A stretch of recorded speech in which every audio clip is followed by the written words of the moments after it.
Gente, eu quero fazer uma reflexão com vocês de algo que desde a palavra de abertura está no meu coração. A dificuldade que nós estamos enfrentando de nos relacionar com o nosso semelhante. O desafio que estamos tendo para manter relacionamentos longos, sadios, salutares. Então eu quero fazer uma reflexão com vocês, pois um dos grandes alertas bíblicos dos últimos tempos seria o esfriamento do amor. Eu quero conversar com vocês rapidinho de algumas coisas que eu acho que vale a pena. Esse culto é mais curtinho, no outro eu vou poder falar um pouquinho mais. Mas coloca para mim, o nosso computador está meio lerdinho, mas vamos lá. Mateus 24, 12. Mateus, capítulo 24, verso 12. Depois vamos a 2 Timóteo, capítulo 3, verso 1. E por multiplicar-se a iniquidade, o amor se esfriará de quase todos. Você pode ler, por favor?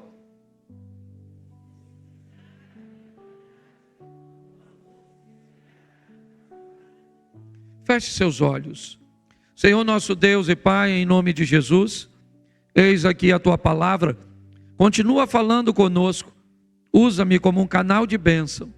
Em nome de Jesus. Amém. Glória a Deus. Amém. Dois lugares sempre foram tidos como detentores do amor: a família e a igreja. São dois lugares que sempre nós esperamos encontrar com muita facilidade o amor. Mas a Bíblia nos faz um alerta de que na multiplicação da iniquidade, certo? O amor, ele se esfriaria, ele iria embora. Mas para que o amor vá embora, uma coisa precisa crescer segundo o texto bíblico: a iniquidade. É o crescimento da iniquidade, certo? Que faz com que o amor esfrie. Ou seja, às vezes a gente se depara com algumas palavras que não são rotineiras, que não são comuns, nossa, e passamos despercebido, mas provavelmente se eu perguntasse ao pé da letra para a maioria de vocês o significado de iniquidade, talvez muitas pessoas não conseguissem responder.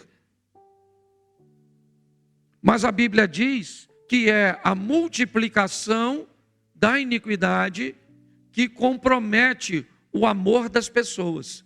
Se eu não sei o que é iniquidade, eu fico desprotegido, até para que eu me defenda dessa tal iniquidade, que sequer muitas vezes eu sei o que significa. Então eu peguei aqui de uma forma simples. Iniquidade, na verdade, é o desrespeito e negação às leis e mandamentos de Deus. Quando eu desrespeito ou eu nego as leis e os mandamentos de Deus, é só uma questão de tempo até o amor pelo meu semelhante, ele se retire da minha vida. Isso é bíblico. Por que é que nós vemos hoje tantos filhos que não amam seus pais, porque tratam seus pais com tanta frieza? Por que é que nós vemos as pessoas tão frias com a dor das outras? Por causa do crescimento da iniquidade, o desrespeito ou a negação dos valores, dos mandamentos de Deus. E quando isso acontece, o apóstolo Paulo, escrevendo a Timóteo, capítulo 2, 2 Timóteo, capítulo 3, verso 1. Coloca, por favor. Isso. Sabe, porém, isto, nos últimos dias sobrevirão tempos difíceis, pois os homens serão egoístas, avarentos, jactanciosos, arrogantes, blasfemadores, desobedientes aos pais, ingratos, irreverentes, desafeiçoados, implacáveis, caluniadores, sem domínio de si, cruéis, inimigos do bem. Nós vamos até o 5. Traidores, atrevidos, enfatuados, mais amigos dos prazeres que amigos de Deus, tendo a forma de piedade, negando-lhe, entretanto, o poder. Foge também destes. Preste atenção, à medida em que as pessoas vão se distanciando de Deus, desrespeitando a Deus, negando a Deus, inevitavelmente, os dias vão ficando mais difíceis. Lembra a abertura de Paulo escrevendo a Timóteo? Que viriam tempos difíceis para se manter em casamento, difícil para estabelecer negócios, difícil para manter amizades, difícil para criar filhos. São tempos difíceis, porque se os homens deixaram de se orientar pelo que Deus determinou, eles vão se orientar pelo quê? Por si mesmo.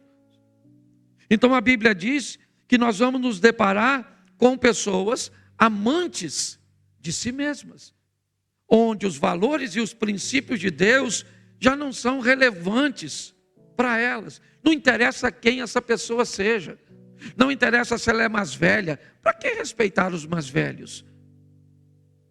Para que respeitar os direitos dos outros? Quando os valores de Deus vão embora, algum valor vai ter que substituir esses valores. E aí, Paulo também escrevendo aos Romanos, no capítulo 1, no verso 25, nos deixa um alerta bem interessante. Romanos 1, 25. Pois eles mudaram a verdade de Deus em mentira, adorando e servindo a criatura em lugar do Criador, o qual é bendito eternamente. Amém. É lógico. Olha o que o texto está dizendo. Os homens amantes de si mesmo pegam as verdades de Deus, certo? E a transformam em mentiras, em comportamentos e valores que têm o propósito de servir a si mesmo. Então a palavra de Deus, a Bíblia, ela não pode ser mais ultrapassada apenas por aquele que nega. Ela precisa ser ultrapassada ou rejeitada, certo? Por todos. Então o pecado ele se torna tão entranhado na vida de determinadas pessoas que elas não se contentam mais apenas em pecar. Elas se sentem incomodadas com todos aqueles que não têm a mesma prática que elas. Então esse tem sido um grande desafio. A Bíblia nos alertando que no esfriamento do amor, pelo aumento da negação, certo? A negação se tornou a tal ponto que a Bíblia se tornou um livro extremamente desconfortável para algumas pessoas, a ponto dessas pessoas desejarem remover da Bíblia textos cujos quais elas não querem cumprir. Mas beleza, está tudo certo. Elas não querem cumprir, mas não apenas não querem cumprir. Elas não querem que ninguém cumpra. Então você vê que o amor esfria, porque a negação e o desrespeito às coisas de Deus aumentam. O homem começa a ser mais amante de si mesmo, Vimos todos os adjetivos colocados sobre eles, mas faço questão de ler novamente. Os homens amantes de si mesmo tornam-se avarentos, presunçosos, soberbos, blasfêmios, desobedientes a pais e mães, ingratos, profanos, sem afeto natural, irreconciliáveis, caluniadores, intemperantes, cruéis, sem amor para com os bons, traidores, obstinados, orgulhosos, mais amigos, certo, dos deleites do que amigos de Deus. Preste atenção. Esse é o perfil que a Bíblia diz que nós vamos encontrar nas pessoas cujas quais a iniquidade se multiplicou. Quando olhamos para tudo isso, Paulo também dá um conselho ainda falando a Timóteo. No capítulo 3 de 2 Timóteo, a partir do verso 10, olha o que Paulo diz a Timóteo. 3:10. Tu, porém, tens seguido de perto o meu ensino, procedimento, propósito, fé, longanimidade, amor, perseverança. Olha só. Não. Pode voltar para o 10. Deixa lá. Preste atenção o que Paulo está falando a Timóteo. Eu gosto um pouquinho mais da minha tradução, pois ela diz assim: tu tens seguido a minha doutrina, modo de viver, intenção, fé, longanimidade, ou seja, capacidade de enfrentar oposição, amor e paciência. Paulo faz uma lista de 7 coisas que Timóteo estava sendo orientado. Primeiro, a doutrina. Depois, a maneira, a conduta, o modo de viver. Segundo, a intenção que estava por trás desse modo de vida. Mais importante de como se vive é por que se vive. Qual é a intenção que está por detrás de suas ações?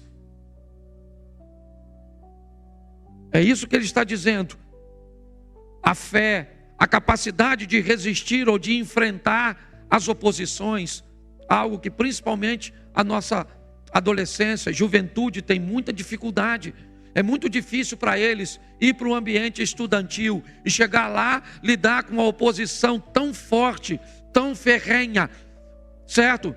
Quer por material didático, quer pelo corpo docente, pelos professores, quer pelos amigos de trabalho, de escola, certo? Ao nível de oposição, às vezes, é tão grande que a capacidade dessa geração nova, eles não têm resistência o suficiente. E note que me parece que esse é um problema mais antigo do que a gente possa imaginar. Ainda no verso 3, volta no 7, por favor. Eu não sei com que tradução vocês estão aí, mas pode deixar assim, pode deixar. Que aprendem sempre e jamais podem chegar ao conhecimento da verdade. É aqui que eu quero começar a pregar. Aprendem sempre, mas não conseguem chegar ao conhecimento da verdade. Estão sempre ouvindo as mesmas coisas, ditas por pessoas diferentes, com vocabulários diferentes, de forma diferente. No mês aqui, no mínimo, você ouve 4, 5 pessoas passando por este púlpito, conversando com você, tendo um propósito, certo? De deixar uma mensagem. Ou seja, eles aprendem, mas eles não conseguem chegar ao conhecimento.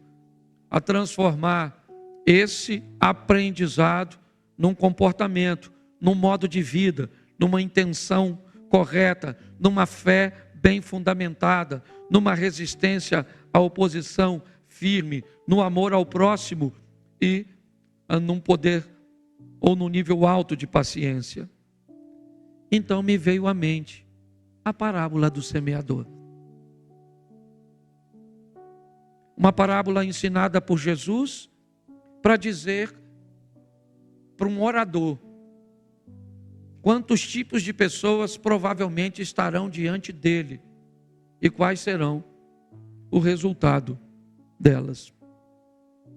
Essas cadeiras são presas, mas eu precisava pelo menos de 4 cadeiras aqui em cima. Coloca para mim aqui rapidinho.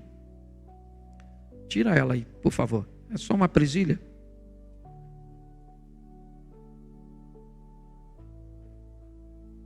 Pode me dar aqui que eu coloco a lona.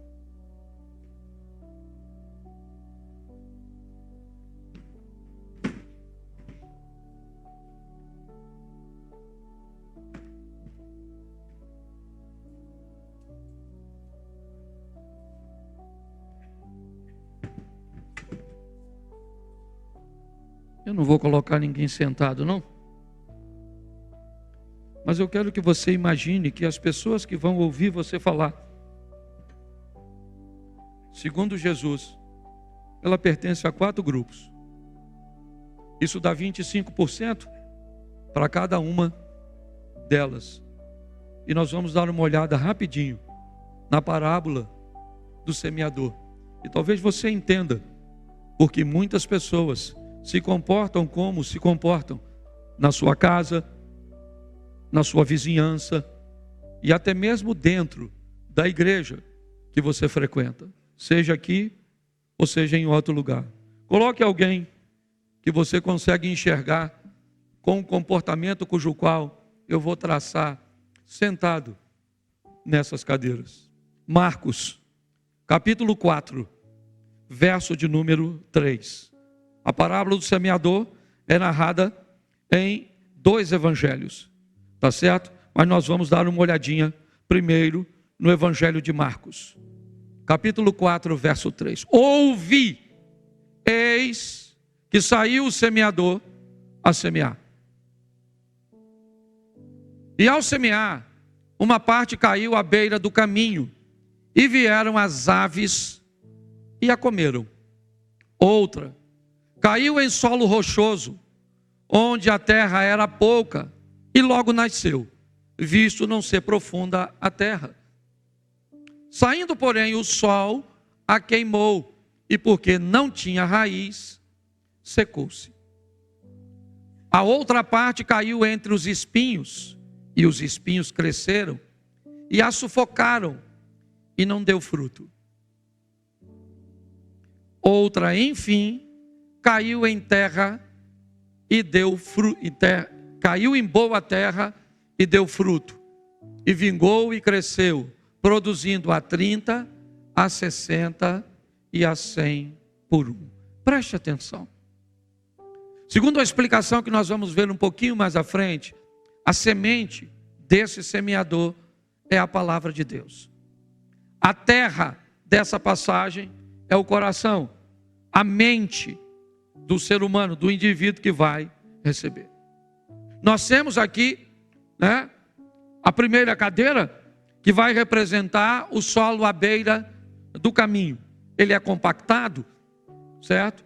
E este solo compactado à beira do caminho das pessoas que sentam na primeira cadeira, eles vão enfrentar como opositores as aves.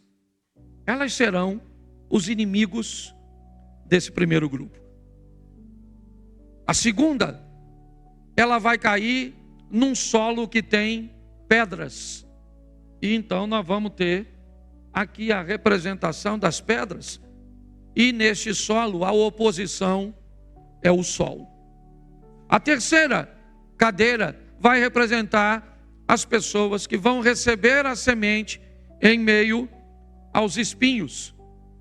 E então elas vão enfrentar um nível de pressão tão grande, certo?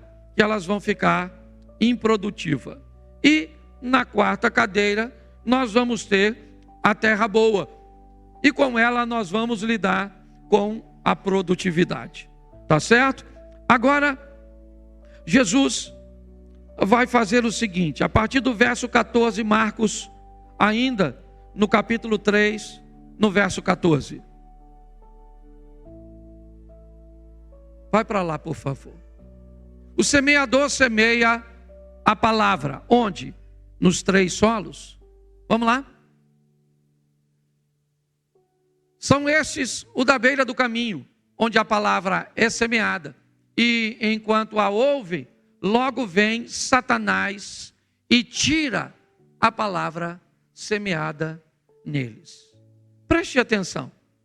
Talvez isso não fique muito claro em Marcos, mas vai ficar bem claro em Mateus. Coloca Mateus, capítulo 13, verso 18, e vamos entender o que vai acontecer com a turma dessa cadeira.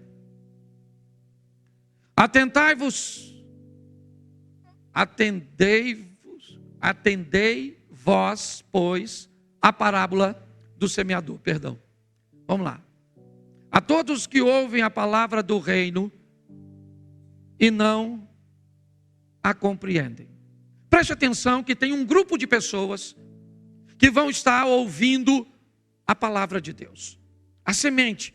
O semeador sobe aqui, quer em forma de canção, quer em forma de palavra de oferta, de campanha, certo? Quer em forma de pregação. Ele vai buscar semear alguma coisa no seu coração.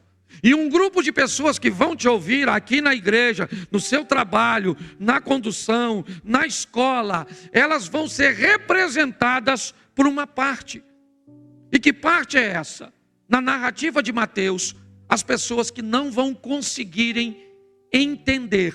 Elas vão te ouvir, mas elas não vão entender o que você está dizendo.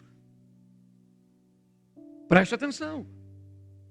Eu não sei nem se Satanás precisaria, certo? Remover algo que sequer eles conseguiram entender.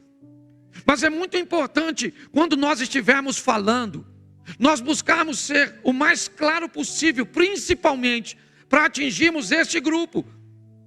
Porque se essas pessoas não entenderam nada, certo? Canta-se uma canção que elas não entendem, porque nós imaginamos, ou pelo menos imaginamos, que todo mundo aqui está familiarizado com a Bíblia. Certo? Nós estamos imaginando que todo mundo cantaria muito bem, caia fogo do céu e queima esse. Mas será que todo mundo sabe o que é esse fogo? Será que as pessoas estão familiarizadas com isso? Porque se falarmos coisas que as pessoas não entendem, o que elas vieram fazer na igreja? Nada. Dar apenas um passeio. E essas pessoas, elas vão embora. Elas podem até por algum momento, por uma emoção, sem entender direito, elas podem vir aqui na frente atendendo um apelo que sequer sabem o que está fazendo. Eu não sei se você sabe o número de pessoas que recebem Jesus e vêm aqui à frente. É bem maior do que aqueles que conseguem prosseguir e permanecer. E tem gente que depois, se você perguntar, ele nem sabe direito o que fez. Então, Jesus está dizendo que há um grupo das pessoas cuja qual você talvez pertença. Pastor, realmente, eu às vezes não entendo nada. Eu não consigo ler a Bíblia, certo? Eu não consigo, às vezes vocês falam algumas coisas, expõem algumas questões que, na verdade, eu não consigo entender. Então, se você não consegue entender, a Bíblia é bem clara. Vem o diabo, arrebata, tira do coração. E essas pessoas, elas podem até vir ao culto, mas na verdade não faz parte dele não, certo? E eu acho que deve continuar vindo, até que uma hora alguém se conscientize que tem que viabilizar uma mensagem que também acesse essa pessoa. E eu não estou falando só de igreja não, gente. Eu estou falando de qualquer ambiente. Tá certo? Essa semana passada eu peguei um voo com um senhor. indo para Recife, e ele era um general, um cara muito bem posicionado. E ele sentou do meu lado e começou a me fazer perguntas de gente que não entendia nada. Eu não sei se vocês viram, não estou fazendo crítica nenhuma a ninguém, mas eu vi uma fala de Zezé de Camargo narrando um episódio bíblico onde Jesus tem um encontro com Abraão. Está batendo um papo. Você está entendendo? Ou seja, se você conhece um pouco de Bíblia, você viu que não tinha conectividade no que ele estava falando. Então, isso mostra apenas o que as pessoas entendem. Então, por que é que muitas pessoas talvez não consigam melhorar sua vida, estabelecer um padrão de cristão na sociedade, se tornar o sol que vai oferecer sede, se tornar uma luz que vai remover as pessoas das trevas? Sim, não é porque elas não querem, é simplesmente porque elas não entendem. Você está entendendo? O eunuco estava lendo o livro do profeta Isaías. Filipe lhe perguntou: entendes tu o que lês? Ele disse: como eu vou entender se alguém não me explicar? Então é importante que tenhamos esse entendimento. Então, eu já tirei uma cadeira. Tá certo? Mas vamos lá. Volta lá, por favor. Deixa eu pegar Marcos aqui, que fica mais fácil. A partir do 14. Volta a Marcos, capítulo 4, a partir do 14. Agora eu vou ficar por aqui para ficar mais fácil. Isso. O semeador semeia a palavra. Vamos lá. Aí vai vir o primeiro grupo, certo? São estes os da beira do caminho, onde a palavra é semeada, enquanto a ouve, logo vem o Satanás e tira a palavra. Então tá bom. Mateus nos diz que essas pessoas não entenderam. Ok? Então vamos lá. Vamos para o próximo, 16. Semelhantemente são estes semeados em solo rochoso, os quais, ouvindo a palavra, logo a recebem com alegria. Vamos lá, 17. Mas eles não têm raiz em si mesmo, sendo antes de pouca duração, lhe chegando a angústia ou a perseguição por causa da palavra, logo se escandalizam. Preste atenção, porque agora nós temos o segundo grupo. A palavra foi semeada e o coração dessa pessoa é representado como um coração rochoso. Se você já foi em Israel, você deve entender um pouquinho o que ele está querendo dizer. Certa superficialidade da terra na maioria dos lugares. Ok? Onde sempre a terra disputa espaço com as pedras. É um solo rochoso. Tá certo? O deserto da Judéia, principalmente, ele não é como o deserto do Saara, de areia, certo? Ele é chamado de deserto, primeiro porque é inabitável, tá certo? Mas ele é composto de terra e pedra. Então, o que Jesus está relacionando aqui agora é dizendo que nós vamos ter pessoas sentadas nessa cadeira, certo? Que vão receber a palavra, a mesma palavra que o de lá não entendeu. Aquele lá não conseguiu pegar nada, esse aqui ainda pegou alguma coisa. Esse que sentou aqui, ele conseguiu receber, recebeu com alegria, certo?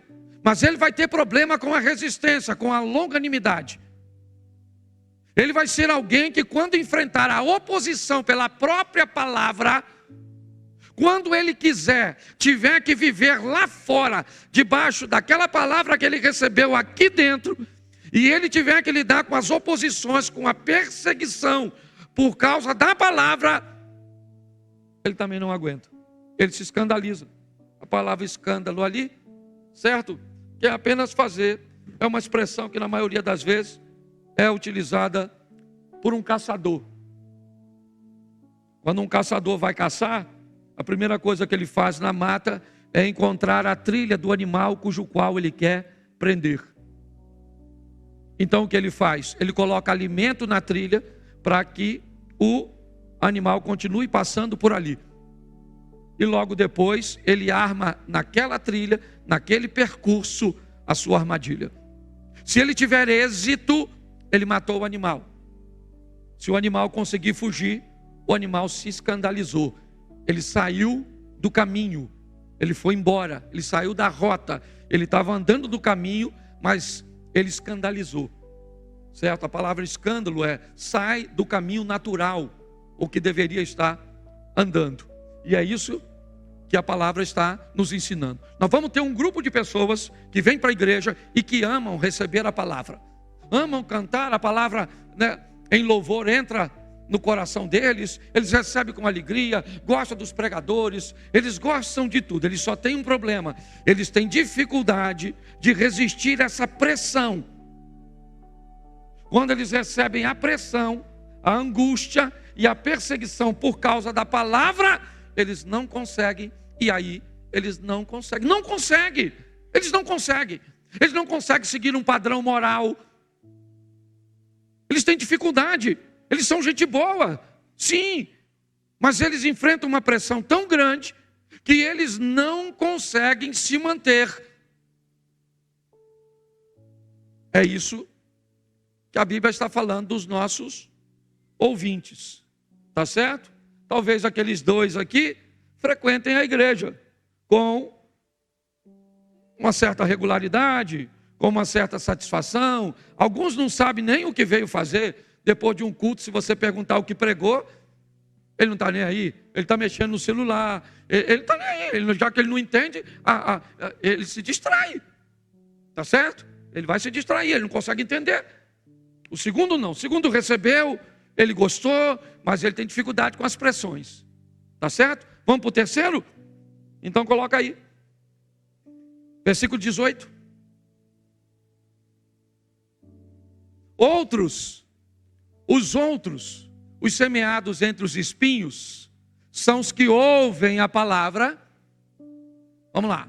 Mas os cuidados do mundo, a fascinação da riqueza e as demais ambições, concorrendo, sufocam a palavra, ficando ela infrutífera. Bom, eu vou deixar esse aqui ainda, porque esse aqui ele não sai da igreja, ele só não produz. Esse aqui normalmente ele não vai desviar, tá certo? Ele só vai dividir a atenção dele. Ele não é alguém produtivo.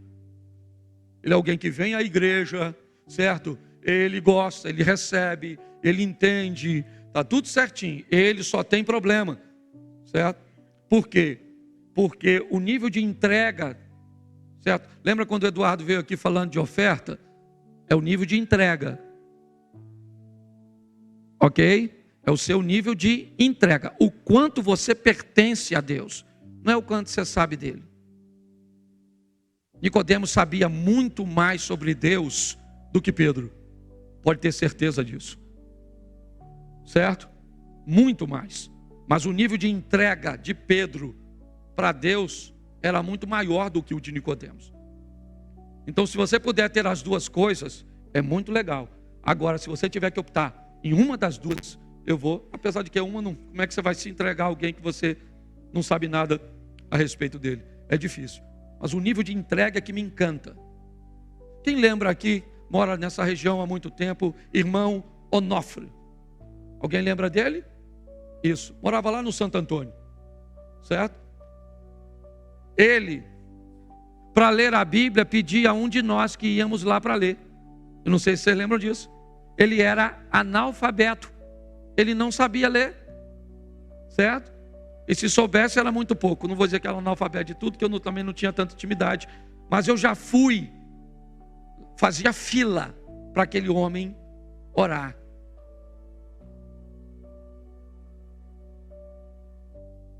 A proximidade daquele homem era algo sensacional. Sensacional. Extraordinário.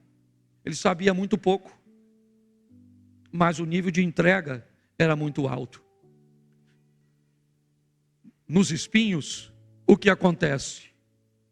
A semente não morre, ela só não produz. E há uma sentença para uma árvore improdutiva na Bíblia. Ela será cortada e lançada no fogo.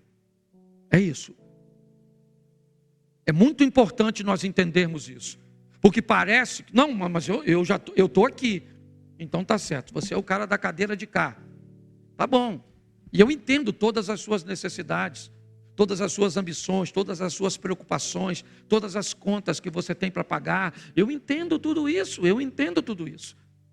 Sua fé só vai precisar aumentar um pouquinho mais, certo? Para que através da sua fé você entenda que o Deus que você serve é o Todo-Poderoso que provê todas as coisas. Das mais simples às mais. Eu levantei esses dias de manhã e na minha sala tem um sofá marfim. Devia ter, para não errar, pelo menos uns 200 cupins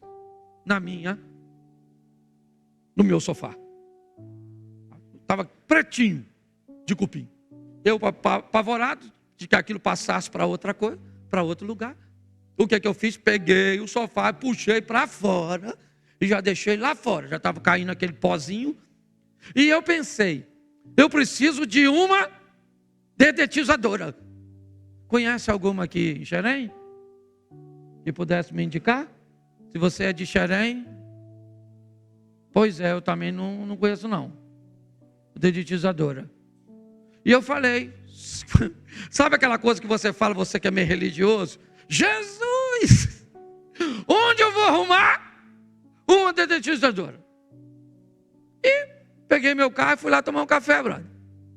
Cheguei lá, um cara sentou, falei, ei pastor, tudo bem? Falei, tudo bem. Gosto muito do senhor. Nunca tinha visto o cara. Ele falou, eu estou por aqui, não gosto do futebol aí, mas eu sou lá. Eu acho que ele é de Mesquita, uma coisa assim. Eu falei, tá legal. Vou te dar o meu cartão. Quando ele me deu o cartão,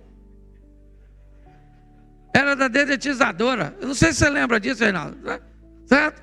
Deve ter umas 3 semanas mais ou menos. Eu falei, mano, é dedetizadora. É negócio de cupim, sim. Ele falou, especialidade de matar cupim, está na época do cupim, o cupim faz assim, o cupim perdeu assado, me contou a história do cupim toda. Eu falei com ele, mas deixa eu te falar uma coisa, eu acabei de botar o meu sofá do lado de fora precisando de um dedetizador. Você vai lá em casa agora. Ele falou, vou, mas me passou o orçamento, certo? Já encontrei com ele outras vezes lá. Por quê? Porque Deus, deixa eu falar uma coisa para você, Ele cuida das pequenas coisas e das coisas grandes. Amém? Eu estou te contando coisa que para você pode não ser nada, mas onde eu arrumar uma dedetizadora? Certo? Eu estava precisando.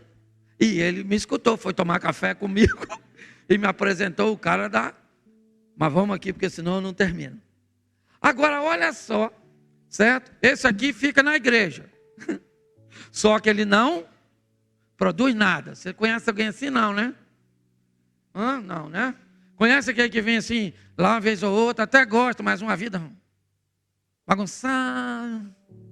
Conhece não, né? Conhece aquele que não entende nada? Nada. Esse dia eu estava num culto, falei, abra sua Bíblia no livro de Abraão, capítulo 3, versículo 7. Um movimento para abrir. Quando de repente um dos que estava procurando olhou para mim e falou, não tem. Eu falei, sério? É só para você ver que tem gente que não sabe nada. E pior, tem gente que sabe menos. Porque tem uns que nem sabe que não sabe. Porque a pessoa que sabe que não sabe, ela já é instruída. Certo? Agora presta atenção, bota no 20.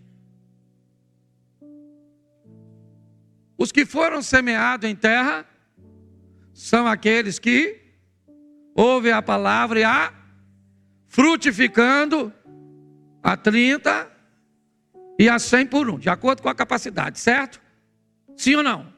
Então nós dividimos aqui a turma da igreja em quantos? Então agora você olha o cara do passarinho.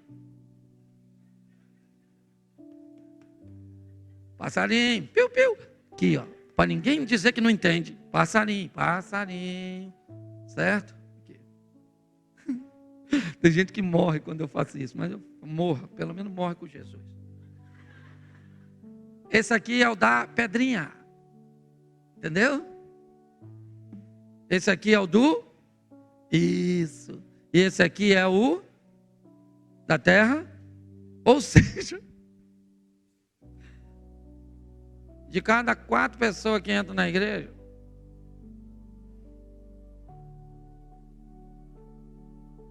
uma tá legal, para 4 lascada. Aí eu estava perguntando, Jesus, o que a gente faz? Vamos tomar conta das lascadas, sim ou não? Sim ou não? Não. Vamos pedir ajuda às boas. Porque sozinho não dá para tomar conta. Mas você precisa descobrir quem você é. Sabe qual é o problema? Quantos aqui vieram de outra igreja? Levanta a mão. Pode levantar a mão aí, em nome de Jesus Cristo Nazareno. Olha aí, quase todo mundo. Quem aqui se converteu aqui? Levanta a mão. Então você que não levantou a mão, deixa eu tentar de novo. É a turma da cadeira aqui, dessa aqui. É a turma dessa cadeira aqui, não é possível. Presta atenção. Nós temos, e esse é o meu grande desafio, gente, é achar esses 25 dos 100, vamos pegar 100 pessoas, certo? 25, onde eu estou, quem sou eu, certo? Segundo grupo, se me perseguir eu nego. Terceiro grupo, eu estou atrás de La Plata. Você está entendendo? Estou querendo a benção. Tem campanha aí para ficar rico? Uma casa no céu e 3 na terra. Isso aí. Você está rindo, mas é sério.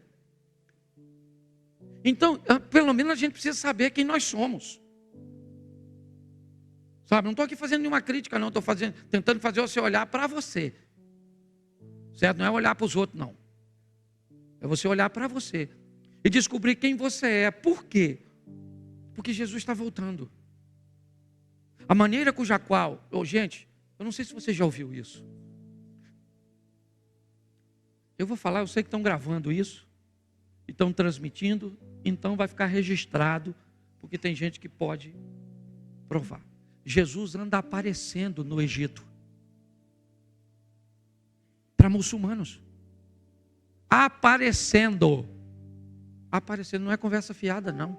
Esse ano agora, eu vou lá na igreja do Lixão, do Samed. Você consegue entender? Jesus está voltando. E nós temos que tomar uma providência primeiro para fazer o evangelho chegar ao cara que não entende. Certo? Segundo, para dar condições a essas pessoas aqui, ó, de serem fortalecidas por aquele grupo da cadeira de lá, ó. Que é esse grupo aqui, ó, esse aqui, ó, que a gente tem que unir para nos ajudar a tomar conta dos 3, certo? Ajudar a tirar os espinhos que sufocam aqui, entendendo a importância das coisas e dos bens materiais, certo? Mas que o reino de Deus é maior do que tudo isso e o Deus que nós servimos provê todas as coisas, amém? Nos fazendo forte o suficiente para superarmos as perseguições da turma dessa cadeira aqui que não consegue se firmar, certo? E nos ajudando e nos dando estratégia para conversarmos e levarmos a palavra para esse grupo, porque segundo a palavra de Deus, Deus não quer que ninguém se perca, e somos nós que vamos trabalhar isso. Nós precisamos. Agora, como é que nós vamos fazer isso? Diminuindo a iniquidade, parando de relativizar. Aí não tem essa história, mano. Não tem. Certo? Não tem isso. Ah, pastor, uma igreja que não é inclusiva, porque as pessoas nascem desse jeito. Meu irmão, não tem isso. Não tem. Não tem como negociar. Não tem como relativizar. Não tem. Tá certo? Agora também, a única forma de não precisar relativizar é amarmos. Porque o amor constrange. As pessoas, quando são amadas, certo? Quando elas se sentem amadas e respeitadas, até mesmo por quem não concorda com sua prática. Eu fiquei, e termino aqui, uma das notícias mais tristes que eu recebi nos últimos anos foi do fim do programa do Raul Gil no SBT. Um programa que abria portas para que o gospel pudesse se apresentar. Um programa onde os bastidores do programa, certo, eram extremamente agradáveis, ordeiros. E um programa que me deu duas oportunidades. Uma, de participar do chapéu, certo? E eu tive uma experiência bem legal, porque foi o único programa que um chapéu, ele ficou sem levantar, por causa da resposta que eu tinha dado, e ela seria muito complicada para eles, e aí eles não abriram o chapéu, mas eu pude, e também não vou dizer aqui o que tinha sido, eu não tirei o chapéu para aquela pessoa ou para aquela instituição. E o meu encontro com a Tami Miranda, a filha da Gretchen, certo?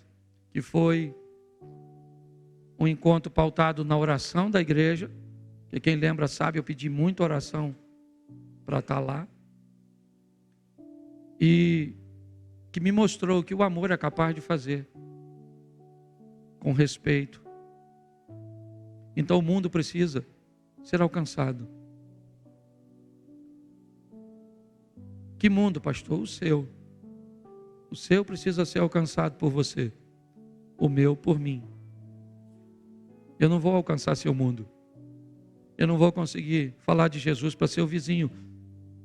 Eu não vou conseguir falar de Jesus para sua amiga do trabalho, porque ela não pertence ao meu mundo.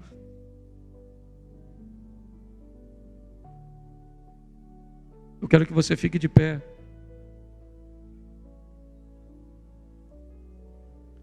E eu quero trazer de volta as 4 cadeiras para cá, porque é nossa função fazer com que o Evangelho chegue a todos.